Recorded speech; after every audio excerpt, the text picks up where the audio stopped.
Everyone, welcome to my YouTube channel. तो जैसा कि आपको थंबनेल से पता लग ही गया होगा कि आज की इस वीडियो में हम क्या डिस्कस करने वाले हैं। तो जैसा कि मैंने ये साइंस की सीरीज चलाई थी जो कि एसएससी, रेलवे या फिर जो भी स्टेट के जो वनडे एग्जाम्स होते हैं उनको टारगेट करके है। तो उसी सीरीज में हमारा जो यूनिट एंड डायमेंशन का मैंने एक लेक्चर आपका अपलोड कर दिया है। अगर आपने नहीं देखा हो तो आप मेरे चैनल पर जाके देख सकते हैं। तो शुरू करते हैं हम आज का टॉपिक जो कि है forces and laws of motion. देखिए, ये बहुत ही इंपॉर्टेंट चैप्टर है आपके एग्जाम पॉइंट ऑफ व्यू से, और हर एग्जाम में लगभग इससे 2 क्वेश्चन तो वो पूछते ही पूछते हैं। तो इस वीडियो को आप जब एंड तक देखेंगे तो आप इजीली अपने वो 2 क्वेश्चन को सिक्योर कर सकते हैं। और वीडियो के एंड पे मैंने लगभग आपको 30 to 35 एमसीक्यू की प्रैक्टिस भी कराई है जो कि आपके लिए मोर देन इनफ होगी। तो स्टार्ट करते हैं हम अपनी वीडियो को। तो देखिए, हम सबसे पहले बात करते हैं मोशन और फोर्स के बारे में। तो मोशन क्या होता है? देखिए, कोई भी मोशन अगर हो रहा है तो उसको आप 3 चीजों से डिस्क्राइब कर सकते हैं। जैसे आप उसकी पोजीशन बता सकते हैं। अगर वो मान लो कोई गाड़ी कहीं चल रही होगी तो वो एक किसी प्लेस पे चल रही होगी। जैसे आप बोलते हैं ना कि हम कहाँ पर, अभी हम यहाँ से गुजर रहे हैं, तो वो आपकी पोजीशन होती है। फिर वो किसी स्पीड या फिर वेलोसिटी से चल रही होगी। जैसे गाड़ी हमारी मान लो 50 किलोमीटर पर आवर चल रही है तो उसकी वेलोसिटी होगी। और वो कुछ या फिर एक्सीलरेशन, जैसे आपका ट्रैफिक आता है तो आप स्पीड को स्लो कर लेते हैं, और फिर ट्रैफिक हट जाता है तो आप स्पीड तेज कर लेते हैं, तो उस केस में उसका कुछ एक्सीलरेशन हो रहा होगा। तो हम मोशन को किन 3 चीजों से डिफाइन करते हैं? Position, velocity and acceleration. अब देखिए, बात करते हैं मोशन। तो मोशन हमारा 2 तरीके का हो सकता है, या तो यूनिफॉर्म मोशन या फिर नॉन यूनिफॉर्म मोशन। तो यूनिफॉर्म मोशन क्या होता है? ऐसा मोशन जो कंसिस्टेंट स्पीड के साथ में चल रहा होगा, मतलब जिसकी कांस्टेंट स्पीड होगी। मतलब लेट सपोज कोई व्हीकल है, कोई गाड़ी है मान लो ये, और ये 10 किलोमीटर पर आवर की स्पीड से चल रही है। मतलब फर्स्ट आवर ये भी 10 किलोमीटर पर आवर से चली, नेक्स्ट आवर भी 10 किलोमीटर पर आवर से चली, और कंटिन्यूअस इसी स्पीड से चल रही है। तो ऐसे मोशन को हम क्या कहते हैं? Uniform motion. दूसरे तरीके का मोशन होता है नॉन यूनिफॉर्म मोशन। अगर उसकी speed with respect to time अगर चेंज हो रही है तो उसको हम क्या बोलेंगे? Non uniform motion. आगे बढ़ते हैं। देखिए, अब कुछ हिस्टोरिकल पर्सपेक्टिव में आपको बता देता हूँ। देखिए, क्या था एंशिएंट बिलीफ? क्या था कि अगर कोई ऑब्जेक्ट है और वो अगर रेस्ट पे है, मतलब अगर कोई भी ऑब्जेक्ट अपनी जो नेचुरल स्टेट में है वो रेस्ट पे होता है। बट लेटर ऑन क्या हुआ, जैसे गैलीलियो और न्यूटन नाम के जब साइंटिस्ट आए तो इन्होंने जो एंशिएंट बिलीफ था उसको चैलेंज किया और न्यू अंडरस्टैंडिंग डेवलप की हमारी मोशन और उसके कॉजेस की। देखिए, इस पिक्चर में मैंने आपको थोड़ा सा समझा रखा है कि कितने तरीके के फोर्सेस हो सकते हैं हमारे। ये हमारा पुश फोर्स है। अगर आप किसी चीज को धक्का लगा रहे हैं तो उसको हम पुश फोर्स बोलते हैं। अगर आप अपनी किसी चीज को अपनी तरफ खींच रहे हैं, देखिए ये एरो को अपनी तरफ खींच रहा है, उसको हम पुल फोर्स कहते हैं। अगर फोर्स मैग्नेटिक मैग्नेटिक के कारण एक्सर्ट हो रहा है तो उसको हम मैग्नेटिक फोर्स बोलते हैं। और देखिए, ये न्यूटन है, इसने ग्रेविटेशनल फोर्स डिस्कवर किया था। तो ये एप्पल है, जो किसकी चीज की वजह से गिर रहा है, उसको अपन ग्रेविटेशनल बोलेंगे। अगर आप किसी सरफेस के ऊपर मूव कर रहे हैं, जैसे ये बॉडी मूव कर रही है, तो कांटेक्ट फोर्स जो लगता है इस गाड़ी के अपोजिट मोशन की तरफ, उसको हम फ्रिक्शनल फोर्स बोलते हैं। देन ये जो इंडिविजुअल है ये मूव कर रहा है किसी स्पीड से या फिर एक्सेलरेशन से, तो यहाँ पर ये अपने मस्कुलर फोर्स का अप्लाई कर रहा है। ठीक है, तो इन शॉर्ट अब हम फोर्स की बात कर लेते हैं। तो फोर्स क्या है? फोर्स इज नथिंग बट एक एफर्ट है जो कि किसी भी ऑब्जेक्ट के स्टेट को चेंज करता है। अगर वो रेस्ट पर है तो अगर फोर्स लगाएंगे, जैसे कोई बॉडी रेस्ट पे है और हमने इसमें फोर्स एफ लगाया, तो ये क्या करेगी? मूव कर जाएगी। तो मतलब रेस्ट पे है तो उसको मोशन में ला देगा। और अगर कोई बॉडी है और वो v स्पीड से मूव कर रही है और फोर्स अगर हमने इस साइड लगा दिया तो ये क्या करेगी? मान लो बॉडी रेस्ट पर आ गई। तो फोर्स क्या है कि किसी भी ऑब्जेक्ट की पोजीशन किसी भी ऑब्जेक्ट का नेचर को चेंज कर देता है, रेस्ट से मोशन पे ला देता है, मोशन से रेस्ट पर ला देता है। And it can also change the direction and velocity of any object. ठीक है, अगर मान लो कोई गाड़ी इधर चल रही है और अगर फोर्स हम इधर लगा दें तो इसका मोशन किधर हो जाएगा, इधर, तो डायरेक्शन चेंज हो गया हमारा। तो फोर्स से आप याद रखना कि फोर्स क्या कर सकता है, किसी बॉडी को मूव करा सकता है, किसी बॉडी को रेस्ट पे ला सकता है, किसी बॉडी का डायरेक्शन चेंज कर सकता है। समझ में आ रही बात? और फोर्स हमारा किसी बॉडी का शेप भी बदल सकता है। फॉर एग्जाम्पल, ये हमने एक कंटेनर ले लिया और इसको इधर से फोर्स लगा दिया तो ये कंटेनर कैसा हो जाएगा, थोड़ा सा चिपक जाएगा। ठीक है, and it is the force that enables us to do any work. Force की वजह से ही हम कोई काम कर पाते हैं। ठीक है, अब देखिए, कभी भी आप कोई काम कर रहे हैं तो उसमें या दो तरीके का फोर्स, या तो आप किसी चीज को अपनी तरफ खींच रहे होंगे या फिर आप अपनी तरफ से दूसरी तरफ उसको पुश कर रहे होंगे। So force is nothing but push और पुल ऑफ एनी ऑब्जेक्ट। ठीक है, ध्यान रखेंगे कि किसी भी चीज का पुश और पुल को ही हम क्या कहते हैं, फोर्स कहते हैं।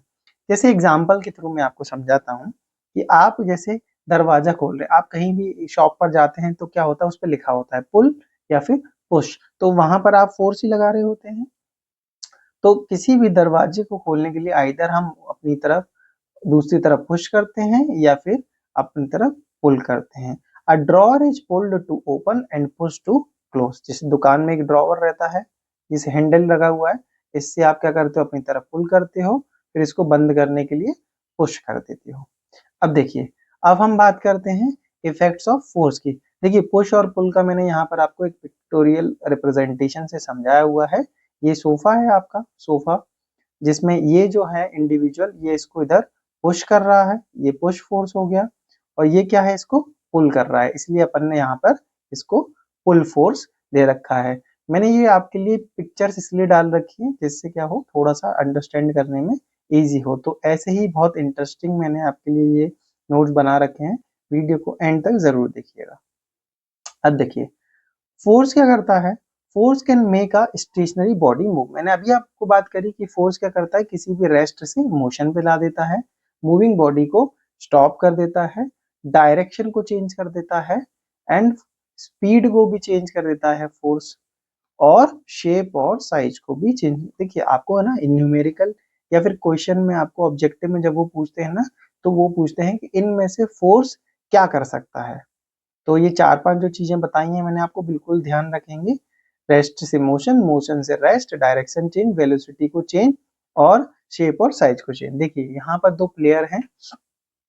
अब ये इंडिविजुअल क्या कर रहा है, इस बॉल को किक मार रहा है। ठीक है, the player kicks and applied force to football to change its direction. इसने जैसे ही इधर से फोर्स इस पर अप्लाई किया, इसका डायरेक्शन चेंज हो गया। ठीक है, तो इसलिए हम फोर्स को डायरेक्शन चेंज करने के लिए भी यूज करते हैं। अब देखिए, फोर्स हमारे दो तरीके के होते हैं, मैंने अभी आपको बताया। मोशन जैसे दो तरीके का होता है, यूनिफॉर्म और नॉन यूनिफॉर्म, वैसे ही हमारे फोर्स दो तरीके के होते हैं, balanced force and unbalanced force. अब देखिए, बैलेंस फोर्स और अनबैलेंस फोर्स को समझने के लिए एक बहुत अच्छा डायग्राम मैंने आपको बना रखा है। आपने अब पहले कभी ना कभी तो ये टग ऑफ वॉर खेला ही होगा। तो जब दोनों तरफ से इस रोप के ऊपर इक्वल फोर्स अप्लाइड हो रहा है, देखिए 300 न्यूटन एंड 300 न्यूटन, ठीक है, तो क्या करेगी, ये रस्सी स्टेशनरी रहेगी और ये पॉइंट फिक्स रहेगा, ये कहीं भी मूव नहीं करेगा। तो यहाँ पर क्या हो रहा है, जो फोर्स रिजल्टेंट फोर्स क्या है, 300 इधर 300 इधर, तो नेट फोर्स 0। इसीलिए ऐसी कंडीशन को हम क्या बोलते हैं, balance force. But in another picture मैंने आपको दिखाया हुआ है कि यहाँ से ये 400 न्यूटन लग रहा है और यहाँ से 300 न्यूटन लग रहा है, तो इस पे रिजल्टेंट फोर्स कितना लग रहा है, 100 न्यूटन। तो ऐसे फोर्स को हम क्या बोलेंगे, अनबैलेंस्ड फोर्स। अब ये मैंने आपके लिए लिख रखा है कि बैलेंस फोर्स क्या होता है। So if the resultant of the applied force is equals to 0, मतलब रिजल्टेंट अगर 0 है तो उसको हम बैलेंस फोर्स बोलेंगे। इस पिक्चर से आप वापस से समझ सकते हैं कि 20 इधर एंड 20 इधर, तो नेट फोर्स क्या हो गया यहाँ पर, 0। ये है हमारा बैलेंस फोर्स। एग्जाम्पल मैंने ये आपको लिख दिया है, अगर आप भूल जाएं तो इसको आप पढ़ सकते हैं कि टग ऑफ वॉर का ही मैंने आपको यहाँ पर लिख रखा है। ठीक है, तो बैलेंस फोर्स क्या करता है, इसकी वजह से स्टेट ऑफ ऑब्जेक्ट में कोई चेंज नहीं आता, वो सेम वहीं पर रहता है। जैसे रस्सी में कोई भी मूवमेंट नहीं हो रहा है, वैसे ही किसी भी ऑब्जेक्ट पे अगर बैलेंस फोर्स लग रहे हैं, मतलब नेट फोर्स अगर बॉडी पर 0 है, तो उस केस में क्या होगा, बॉडी मूव नहीं करेगी। ठीक है, balance force can change the shape and size of the object, but इसका मतलब ये नहीं है कि शेप और साइज भी चेंज नहीं होगा। बैलेंस फोर्स से हम शेप और साइज को चेंज कर सकते हैं, बट किसी भी बॉडी को मूव नहीं करा सकते। ठीक है, when the force are applied from both sides over a balloon, the size and shape of the balloon are changed। जैसे फॉर एग्जांपल कोई बलून है, अब यहाँ से भी फोर्स लग रहा है और यहाँ से भी फोर्स लग रहा है, तो क्या होगा, ये जो बलून है वो इतना बड़ा हो जाएगा, तो साइज तो चेंज हो गया, बट ये मोशन में आया क्या, नो। देन अनबैलेंस फोर्स, तो यहाँ पर क्या है कि जो resultant of the applied force क्या है, ग्रेटर देन 0 हो। इसमें आप पिक्चर से के थ्रू देख सकते हैं कि 120 न्यूटन इधर लग रहा है और 20 न्यूटन इधर लग रहा है, तो रिजल्टेंट फोर्स किधर लगेगा, इधर, कितना, 100 न्यूटन। ठीक है, तो अब अनबैलेंस फोर्स के क्या इफेक्ट होते हैं, ये स्टेशनरी ऑब्जेक्ट को मूव करा देगा। देखिए इधर अगर इस डायरेक्शन में रिजल्टेंट फोर्स अगर लगेगा तो बॉडी इधर मूव करेगी, तो अगर कोई बॉडी रेस्ट पे थी तो अब वो मूव करने लगेगी। Then it increases the speed of a moving object, it decreases the speed of the moving object, रोक देगा उसको बिल्कुल पूरी तरीके से, या फिर शेप एंड साइज को भी चेंज कर देगा। तो शेप एंड साइज दोनों की वजह से चेंज होती है, बैलेंस फोर्स और अनबैलेंस फोर्स। ठीक है, नाउ नाउ हम बात करते हैं न्यूटन्स लॉज ऑफ मोशन। ये बहुत इंपॉर्टेंट है और इसके एग्जाम्पल से आपके क्वेश्चंस बनते ही बनते हैं। तो देखिए न्यूटन ने क्या किया, लेटर ऑन गैलीलियो के आइडिया को स्टडी किया और 3 अपने लॉ दिए, जिनको न्यूटन्स 3 लॉज ऑफ मोशन बोलते हैं। ये देखिए, तो पहला होता है हमारा Newton's first law of motion, जिसको लॉ ऑफ इनर्शिया भी बोलते हैं। इसी से आपके एग्जाम में क्वेश्चन पूछा हुआ है कि लॉ ऑफ इनर्शिया कौन सा लॉ को बोलते हैं, तो फर्स्ट लॉ को बोलते हैं law of inertia. Then second law of motion and Newton's third law of motion. Third law of motion को हम एक्शन रिएक्शन के नाम से भी जानते हैं, एक्शन एंड रिएक्शन, आप नोट कर लेंगे चाहेंगे तो, एक्शन रिएक्शन फोर्स। तो अब फर्स्ट लॉ ऑफ मोशन की बात करते हैं। देखिए फर्स्ट लॉ ऑफ मोशन या फिर लॉ ऑफ इनर्शिया हमारा क्या कहता है कि कोई भी बॉडी अगर स्टेट ऑफ रेस्ट में है या फिर यूनिफॉर्म मोशन में है along a straight line, until it is compelled to change the state by applying an external force। मतलब क्या बोल रहे हैं ये कि अगर कोई बॉडी रेस्ट में है तो रेस्ट पर रहेगी, अगर कोई बॉडी मोशन में है तो it is continue to be in motion until और अनलेस इस पर कोई फोर्स अप्लाई किया जाए। ठीक है, जैसे फॉर एग्जांपल इस पिक्चर के थ्रू हम समझते हैं, ये एक बॉल है, ये रेस्ट पर रखी हुई है, अब ये कंटिन्यूअसली रेस्ट पर रखी रहेगी जब तक ये प्लेयर कुछ फोर्स लगाकर इसको मोशन में ना ला दे। ठीक है, फिर अब ये मूव करती रहेगी, अब ये बॉल मूव करती रहेगी अनटिल ये जो फोर्स है इस पर ना लग जाए और इस बॉल को रोक ना दे। ठीक है, तो फर्स्ट लॉ ऑफ मोशन क्या बोलता है, कोई बॉडी रेस्ट पे है तो रेस्ट पर रहेगी, मोशन में है तो मोशन में रहेगी, जब तक कोई बाहरी फोर्स उस पर ना अप्लाई हो। ठीक है, ये इसकी एक्सप्लेनेशन यहाँ पर लिख रखी है, आप इसको एक बार रीड कर लेंगे। This means all objects resist changing their state, the state of any object can be changed by applying external force। मतलब क्या कहना चाह रहे हैं कि सारे ऑब्जेक्ट अपनी स्टेट के चेंज को रजिस्ट करते हैं। ठीक है, जैसे कोई इंडिविजुअल है जिसको बहुत सोने की आदत है और अगर वो सो रहा है तो ये चाहेगा कि कोई उसको आके डिस्टर्ब ना करे। सेम इन्हीं का कंसेप्ट है ऑब्जेक्ट्स का कि अगर ये रेस्ट पे हैं तो ये चाहेंगे हम रेस्ट करते रहें जब तक हम पर कोई फोर्स ना अप्लाई हो पाए। यहाँ पर कुछ एग्जाम्पल दिए जो कि बहुत इंपॉर्टेंट हैं, इनको आप बहुत अच्छे तरीके से रीड कर लेंगे क्योंकि यहाँ से क्वेश्चन वो बनाते ही हैं।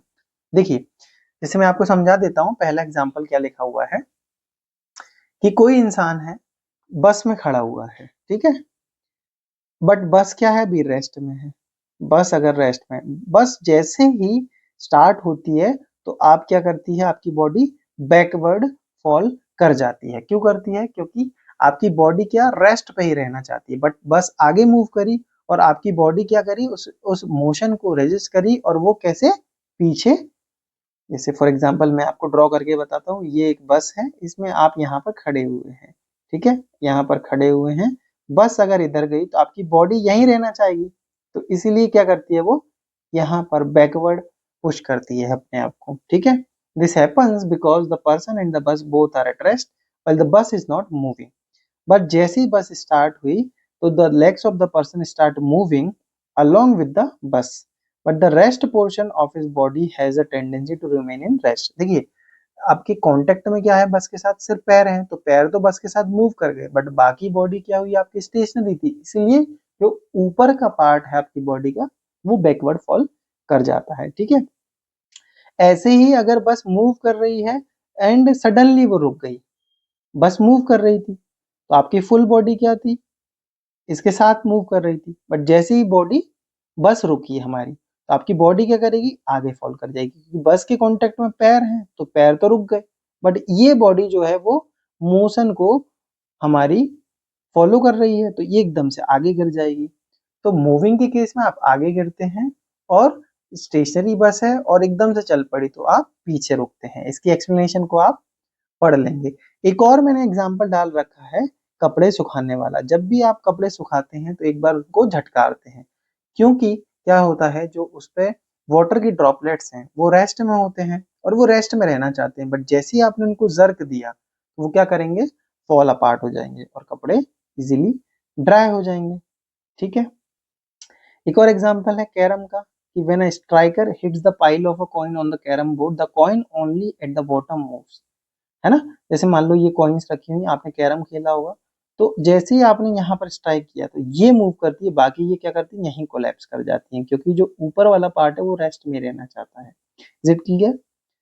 ठीक है। अब गैलीलियो आइडिया ऑफ मोशन को मैं आपको समझा देता हूँ। देखिए, गैलीलियो ने क्या बोला था, इन्होंने बोला था कि कोई भी ऑब्जेक्ट है अगर वो मूव कर रहा है, कोई भी ऑब्जेक्ट है वो मूव कर रहा है कांस्टेंट वेलोसिटी से या फिर स्पीड से, तो वो मूव करता रहेगा जब तक उस पर फोर्स कोई अप्लाई ना हो, ठीक है। जैसे बट क्या है, ये प्रैक्टिकलिटी में पॉसिबल नहीं है, क्योंकि हमेशा बॉडी पर कोई ना कोई फोर्स लग ही रहा होता है, आइदर वो एयर का ड्रैग फोर्स हो या फिर वो कांटेक्ट फोर्स की वजह से फ्रिक्शन फोर्स हो। तो नियरली जीरो फोर्स किसी भी बॉडी पे बहुत मुश्किल है, इसीलिए हमारी जो बॉडी है वो कभी ना कभी क्या करती है, रेस्ट पर आ ही जाती है। अदरवाइज क्या होता है कि एक बार बॉडी को मूव करा दिया और वो चलती रहती है, बट क्या ऐसा पॉसिबल है? नो, ठीक है। इसमें मैंने यही बताया है कि practically it is not possible, क्योंकि force of friction, force of air and many other forces are acting upon an object. तो गैलीलियो की जो बात है वो प्रैक्टिकलिटी में पॉसिबल नहीं है। अभी हम पहला ही देखिए लॉ को बहुत डिटेल में पढ़ रहे हैं। अब बात करते हैं इनर्शिया और मास का क्या रिलेशन होता है। देखिए, कोई भी बॉडी का, कोई भी बॉडी है, मान लो ये कैपिटल एम मास की है और कोई बॉडी है ये स्मॉल एम मास की है, तो जो इनका इनर्शिया है, जो इनका इनर्शिया है वो किस पर डिपेंड करता है, मास पर डिपेंड करता है। तो हाई, जैसे ही इस बॉडी का मास ज्यादा होगा तो इसका इनर्शिया ज्यादा होगा, इस बॉडी का मास कम होगा तो इसका इनर्शिया कम होगा। बात समझ में आ रही है? तो इनर्शिया तो मैंने आपको बताया क्या होता है, कि बॉडी की टेंडेंसी होती है कि वो अपने स्टेट को के चेंज को रेजिस्ट करे, ठीक है। नेचुरल टेंडेंसी होती है बॉडी की that resist the change in the state of motion और rest of the object is called inertia.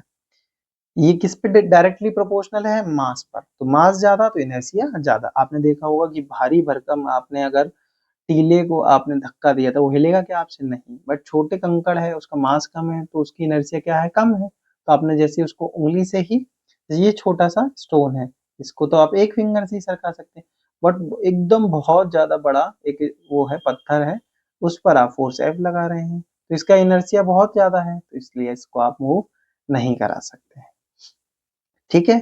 तो यहाँ पर मैंने इसको बोल्ड में लिख रखा है कि inertia increases with increase in mass and decreases with decrease in mass. आ रही बात समझ में?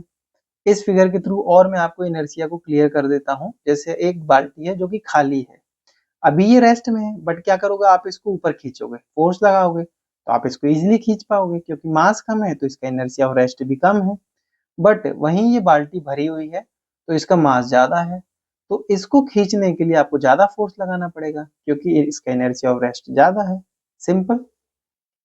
नाउ हम बात करते हैं सेकेंड लॉ ऑफ मोशन की। तो देखिए सेकेंड लॉ ऑफ मोशन क्या बोलता है कि the rate of change of momentum, मतलब मोमेंटम को रिप्रेजेंट करते हैं हम p से, तो rate of change of momentum with respect to time is directly proportional to the applied force, ये बोलता है। तो F is directly proportional to dp upon dt। ठीक है, तो the rate of change of momentum of an object is proportional to the applied unbalanced force and in the direction of force। Momentum किस direction में होगा? अरे एक बात बताओ, ये बॉडी है, इस पे फोर्स इधर लग रहा है तो इसका मोशन भी इधर ही होगा, तो इसका मोमेंटम भी इधर ही होगा। सिंपल। इस डायग्राम से आप देख सकते हैं ये एक इंडिविजुअल है, इसने इस बॉडी पर m मास के पे F फोर्स लगाया तो इसका मोशन किधर होगा? इधर। तो मोमेंटम का डायरेक्शन इधर, सेम इस कार पे भी लगा रहा है, बट मोमेंटम दोनों केस में क्या होगा? अलग अलग होगा। इस बॉल पे फोर्स लगाएगा तो इसकी स्पीड ज्यादा होगी, इस कार को ये इतना तेज नहीं धक्का दे पाएगा, तो इसलिए इस केस में मोमेंटम कम होगा। ठीक है, अब मोमेंटम क्या होता है? तो momentum is the power of motion of an object. Momentum is nothing but क्या, किस पे? मोशन के ऊपर डिपेंड करता है किसी भी ऑब्जेक्ट के पे। The product of velocity and mass is called momentum. देखिए मोमेंटम को हम रिप्रेजेंट करते हैं p से, जो कि होता है हमारा m इंटू v पर। ठीक है, तो the momentum of the object is mass into velocity. अब देखिए जहां पर m क्या है? मास ऑफ द ऑब्जेक्ट है, और v क्या है? वेलोसिटी ऑफ द ऑब्जेक्ट है। कुछ एक्सप्लेनेशन है आपको मोमेंटम को समझाने के लिए, मैंने यहाँ पे लिख रखे हैं। जैसे एक मैं आपको समझा देता हूँ कि जैसे ही छोटा सा बुलेट होता है, बट जब गन से फायर होता है तो इनॉर्मस अमाउंट, मतलब बहुत ज्यादा मोमेंटम लेकर चलता है। अगर आपने इसके आगे अपना हाथ अड़ा दिया तो ये आपके हाथ को छेद करते हुए चली जाएगी। ठीक है, तो जितना ज्यादा मोमेंटम उतना ही ज्यादा क्या होगा? उसका इम्पैक्ट होगा। ठीक है, आ रही बात समझ में? फॉर एग्जाम्पल अगर मान लो कि कोई कार है बहुत तेज चल रही है, तो उसका अगर मान लो एक्सीडेंट करा उसने तो इम्पैक्ट बहुत ज्यादा हुआ। कोई स्लो चल रही है, वी उसकी स्लो है, समझ रहे हो? तो मोमेंटम उसका कम होगा तो उसका इम्पैक्ट कम होगा। अब now relation of momentum and mass. देखिए मोमेंटम क्या होता है? प्रोडक्ट होता है। अभी मैंने आपको बताया कि momentum is nothing but product of mass and velocity. तो मोमेंटम किस पे डिपेंड कर रहा है? डायरेक्टली मास और वेलोसिटी पे। तो अगर कोई ऑब्जेक्ट है जो जिसका बहुत ज्यादा मास है और वो वेलोसिटी भी उसकी बहुत ज्यादा है, तो मोमेंटम भी उतना ही ज्यादा होगा। ठीक है, ये आप देख सकते हैं। अब यूनिट ऑफ मोमेंटम भी मैंने आपको बता दी है, तो आप इजीली निकाल सकते हैं क्योंकि p इक्वल्स टू एम होता है और मास को हम किलोग्राम में लिखते हैं, वेलोसिटी को मीटर पर सेकंड में। तो मोमेंटम क्या आ जाएगी? Kilogram metre per second. ठीक है, इसको आप एक बार देख लेंगे।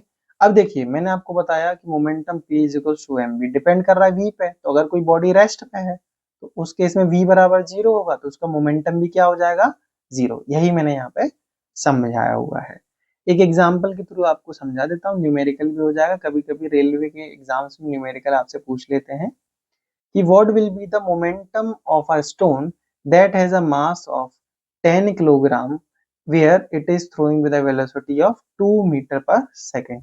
तो देखिए मास 10 दिया हुआ है, वेलोसिटी आपकी 2 दी हुई है, तो momentum p is equals to m into V हो जाएगा, और 10 इंटू 2 मतलब 20 kilogram metre per second answer आ जाएगा। ठीक है, ये आपका आंसर आ जाएगा। अब देखिए, अब बात करते हैं हम थर्ड लॉ ऑफ मोशन की। तो थर्ड लॉ ऑफ मोशन क्या होता है? इसको मैंने आपको बताया, इसको आप बोलते हो एक्शन रिएक्शन फोर्स। ठीक है, तो क्या बोलते हैं? थर्ड लॉ क्या बोलता है कि for every action there is equal and opposite reaction. है ना। देखिए, जैसे कोई ये दीवार है और आप इस दीवार को अपने हाथ से हिट कर रहे हैं, तो आपके हाथ में चोट आती है क्या? यस सर, आती है।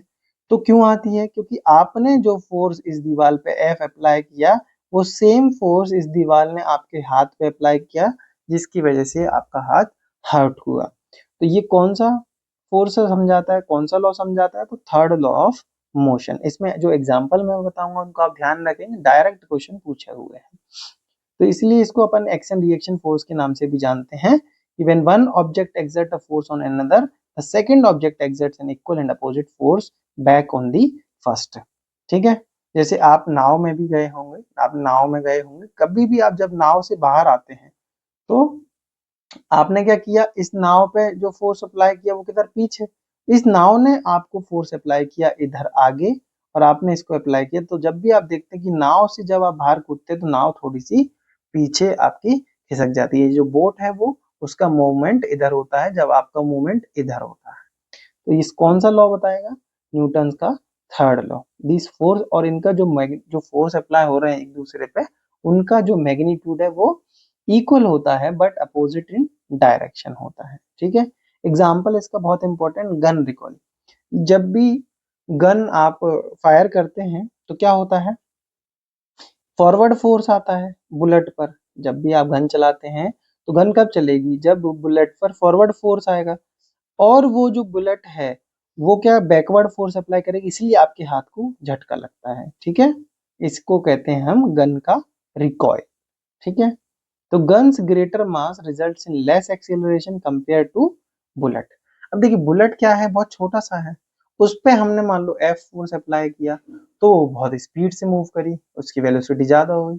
बट गन का मास कंपेरेटिवली बुलेट से ज्यादा होता है, इसलिए सेम फोर्स जब वो बुलेट पे अप्लाई होता है तो उसका मोशन कम होता है। ये एग्जांपल है। तोप वाला भी केस ले सकते हैं आप। जो तोप होते थे उसमें भी जो गोले पर, हम बारूद के गोले पर जो फोर्स अप्लाई करते थे, जिसकी वजह से क्या होता था, बारूद यहाँ आता था और ये गोला इस पे अप्लाई करता था, इसीलिए ये जो क्या करती थी, जो तोप होती थी हमारी, वो पीछे की साइड में वाइब्रेट करती थी। ठीक है। न्यूटन थर्ड लॉ के एप्लीकेशंस क्या है कि हम चल पाते हैं किसकी वजह से? न्यूटन के थर्ड लॉ की। क्योंकि अब जैसे मान लो ये कॉन्टेक्ट, ये हमारा सरफेस है और एक कोई इंडिविजुअल ये इसका पैर रखा हुआ है। जब ये क्या करता है, आगे को चलने की कोशिश करता है, हमारा ये हम जब भी आप चलते हो तो एक फोर्स पीछे की साइड आप अप्लाई करते हो, और इक्वल अमाउंट में फ्रिक्शन क्या करता है, आपको आगे धकेलता है, जिसकी वजह से आप चल पाते हैं। बोट का एग्जांपल दिया, boat moves back when we deboarded. जब आप बोट से बाहर कूदते हो तो बोट क्या करती है, पीछे की साइड को जाती है।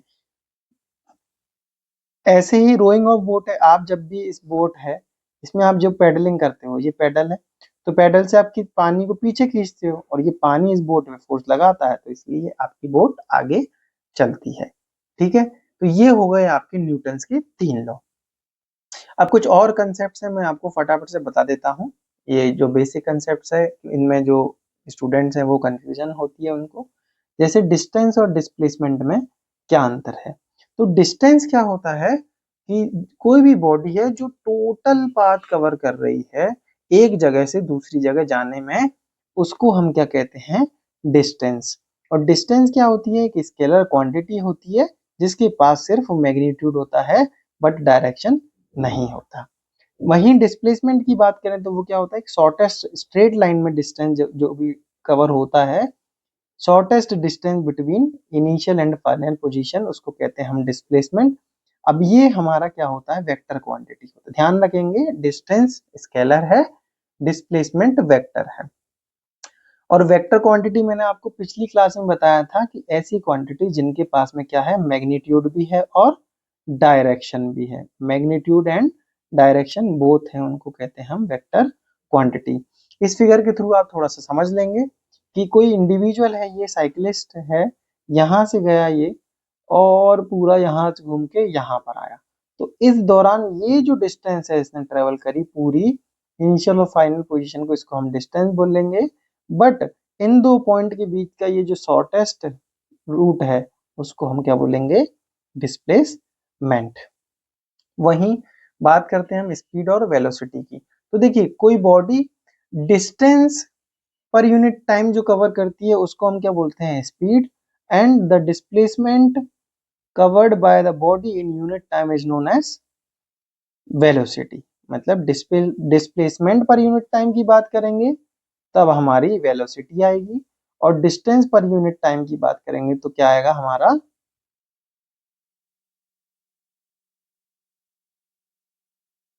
डिस्टेंस पर यूनिट टाइम की बात करेंगे तो क्या आएगा हमारा, ये थोड़ा सा ऊपर नीचे हो गया, स्पीड एंड वेलोसिटी ये है यहाँ पर।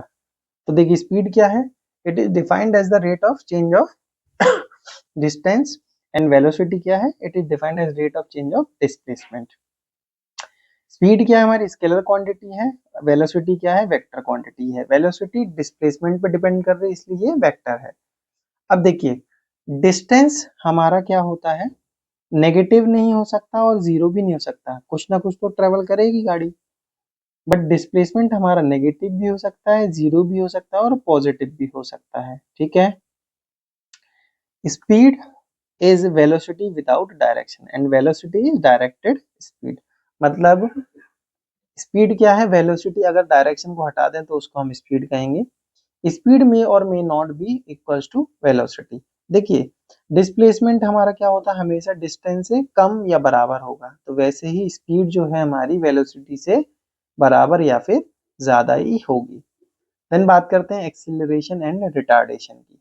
देखिए तो एक्सीलरेशन क्या है, the rate of increase of velocity with unit time is known as acceleration. अगर कोई बॉडी है इनिशियल स्पीड u से चल रही है, देन उसने फाइनल वेलोसिटी v गेन कर ली, तो ये जो चेंज इन वेलोसिटी पर यूनिट टाइम है इसी को हम क्या कहते हैं, एक्सीलरेशन। और एक्सीलरेशन कब होगा, जब उसकी फाइनल वेलोसिटी ज्यादा होगी इनिशियल से। और रिटार्डेशन के केस में क्या होता है, इनिशियल वेलोसिटी जो इनिशियल वेलोसिटी है हमारी वो ज्यादा होती है फाइनल वेलोसिटी से, मतलब स्पीड कम हो रही होती है। ठीक है, आप रिटार्डेशन को नेगेटिव एक्सीलरेशन के नाम से भी जानते हैं, ध्यान रखेंगे। आपको एग्जाम में क्वेश्चन आ सकता है कि negative acceleration is also known as, तो आप टिक करेंगे रिटार्डेशन। अब यहाँ पर मैंने आपके लिए 30 एमसीक्यू डिजाइन किए हुए हैं, आप चाहेंगे तो मैं ये पीडीएफ आपको शेयर कर दूंगा, बट एक बार आप इसको देख लें। सबसे पहले न्यूटन्स के लॉज ऑफ मोशन पे डिपेंडेंट है कुछ question. For example which law explains Y passengers fall backward. मैंने आपको न्यूटन्स के पहले ही लॉ में बताया था कि जब भी बस आगे चलती है तो आप पीछे की साइड गिर जाते हैं, तो ये किस पे डिपेंड है, न्यूटन के फर्स्ट लॉ पर। Then which of the following is a Newton second law. देखिए ध्यान रखिए मैंने आपको बताया था कि एफ जो है वो डायरेक्टली प्रोपोर्शनल है डीपी अपॉन dt के। ठीक है, और p क्या होता है, mv। तो इसमें अगर अपन टाइम का डिवाइड कर दें तो क्या आ जाएगा v/t a। तो f is equals to M A, तो f is equals to M A कौन सा लॉ बताता है, सेकेंड लॉ, इसलिए a will be the correct answer. Then which law is used to explain the recoil of gun. मैंने आपको third law में बताया था एक्शन रिएक्शन फोर्स में, तो इसका आंसर क्या हो जाएगा, third law. The inertia of body depends on it's. अभी आपको मैंने बताया था कि इनर्शिया किस पे डिपेंड करता है, मास पे, जितना ज्यादा मास उतना ज्यादा इनर्शिया। ठीक है, तो इसलिए आंसर क्या हो जाएगा, C. Which of the following is not a contact force. देखिए कॉन्टैक्ट फोर्स मैंने आपको बताया है कि ऐसे फोर्स जो कांटेक्ट की वजह से लगते हैं, मतलब उनमें दो सरफेस का कांटेक्ट होना जरूरी है। तो मस्कुलर फोर्स आप मस्कुलर फोर्स का इस्तेमाल करके कोई काम करोगे तो उसके कांटेक्ट में करोगे, air resistance. But magnetic force जो होता है हमारा वो क्या होता है, कांटेक्ट फोर्स नहीं होता है। देन हम बात करते हैं फोर्स एंड इट्स इफेक्ट्स पे बेस्ड क्वेश्चन। तो फोर्स कैन चेंज, देखिए मैंने आपको बताया था कि ऐसे क्वेश्चन बन सकते हैं। तो फोर्स क्या चेंज कर सकते हैं, शेप को कर सकता है क्या, हाँ। State of motion, yes. So both shape and state of motion, ये हमारा करेक्ट हो जाएगा। Which force opposes motion between two surface. दो सरफेस के बीच में मोशन को अपोज कौन करता है, तो फ्रिक्शनल फोर्स आंसर हो जाएगा, जिसकी वजह से हम मूव कर पाते हैं। Which of the following is a non contact force. तो देखिए नॉन कॉन्टैक्ट फोर्स कौन सा है, वापस से बताएंगे, ग्रेविटेशन फोर्स है। नॉन कॉन्टैक्ट फोर्स मतलब जहां पर दो फोर्सेस मतलब कांटेक्ट की जरूरत नहीं पड़ती है, उसी को हम कहते हैं। नाउ ये कुछ न्यूमेरिकल डाल दिया है मैंने। या force of 10 Newton acts on a body of mass m, what is it acceleration. तो फोर्स होता है हमारा ma और फोर्स की वैल्यू दी है 10, मास दिया है 2, a की वैल्यू निकालनी है तो 2 5 या 10, तो एक्सीलरेशन क्या आ जाएगा 5 metre per second square. Then which of the following is true about balance force. तो बैलेंस फोर्स क्या करते हैं, they can change the shape of the object, they change the speed of the object, they do not change the state of the motion. देखिए इसमें दो correct answer हो जाएंगे, shape को भी चेंज कर देता है और स्टेट ऑफ मोशन को चेंज नहीं कर सकता है। तो यहाँ पर आप इसको करेक्ट कर लेंगे, यहाँ पर सी और ए दोनों आंसर आप मार्क कर सकते हैं, ठीक है। फिर फ्रिक्शन एंड मोशन, तो फ्रिक्शन किस में यूजफुल है, वॉकिंग में, yes. Reducing speed, yes. Slipping on ice, ice पर स्लिप करने के लिए भी फ्रिक्शन की रिक्वायरमेंट होती है। Which surface will produce the least friction, देखिए फ्रिक्शन किस में ज्यादा होगा, जो बहुत ज्यादा स्मूथ होगा, तो यहाँ पर देख लेते हैं। कारपेट ये तो खुदरा होता है, सैंड पेपर ये भी खुदरा होता है, रफ वुड ये भी खुदरा होता है, ये पॉलिश, तो polished marble will be the right answer. अब लुब्रिकेंट क्यों यूज करते हैं, जिससे हमारा जो फ्रिक्शन है वो क्या हो जाए, कम हो जाए ना। फ्रिक्शन ऑलवेज एक्ट्स ऑन, देखिए फ्रिक्शन हमारा किसमें हमेशा डायरेक्शन ऑफ मोशन के अपोजिट लगता है। जैसे आप मान लो इधर मूव कर रहे हैं तो फ्रिक्शन इसके मोशन को अपोज करेगा और इधर लगेगा, फोर्स इधर है तो फ्रिक्शन इधर है, तो in the opposite to the direction of motion में लगता है। Which of the following reduces friction, friction को क्या कम करता है, तो ऑयल। लुब्रिकेंट्स में ऑयल वगैरह ही होते हैं जो फ्रिक्शन को कम करने के लिए यूज करते हैं। Now question based on applications of laws of motion. A rocket works on the principle of, देखिए एक रॉकेट है, ये रॉकेट है, ये किस प्रिंसिपल पे वर्क करती है, न्यूटन के थर्ड लॉ पर। न्यूटन की थोड़ी सी तबीयत खराब है अभी, तो न्यूटन के थर्ड लॉ पे, क्योंकि ये जो इसका थ्रस्ट फोर्स है, जो फ्यूल है उसका थ्रस्ट फोर्स नीचे लगता है और इसकी वजह से जो रॉकेट है वो ऊपर मूव करती है, इसलिए ये किस पे बेस्ड है, न्यूटन के थर्ड लॉ पे। Seat belts in car are used to protect passengers from, किससे, इनर्शिया से, क्योंकि एकदम से जब गाड़ी रुकती है तो आप एकदम जर्क लगता है, तो इसीलिए इनर्शिया से प्रोटेक्ट करने के लिए सीट बेल्ट का यूज करते हैं। Which of the following is an example of Newton first law, तो a ball rolling on the ground stop due to friction, ठीक है। तो ये क्या है, हमारा न्यूटन के फर्स्ट लॉ का एग्जांपल है।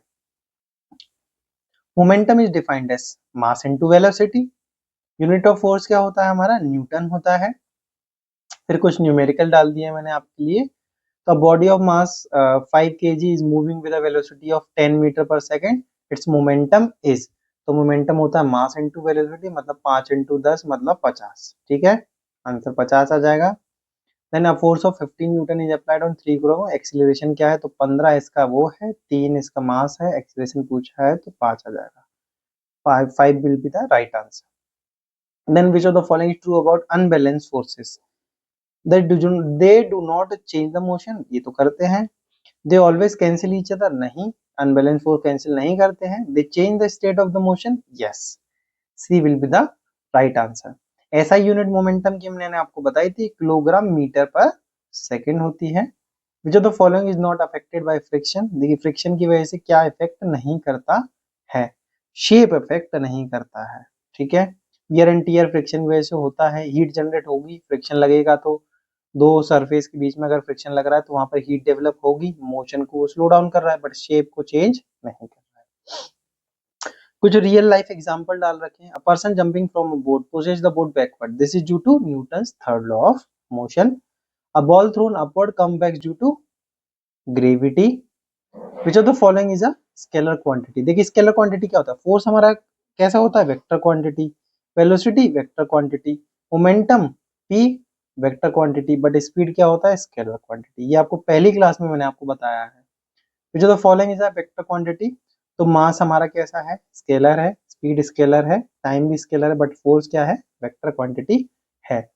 लास्ट क्वेश्चन है आज का आपका, the tendency of a body to resist the change, इसको क्या बोलते हैं? इनर्शिया। आई होप आपको क्लास पसंद आई होगी। अगर आपको क्लास पसंद आई हो तो इसको शेयर जरूर करें, और ये आपके लिए इनफ है। इनकी प्रैक्टिस करें और इस पीडीएफ को रिवाइज करें। चलिए आज की क्लास को एंड करते हैं। Thank you so much. मिलते हैं नेक्स्ट क्लास में।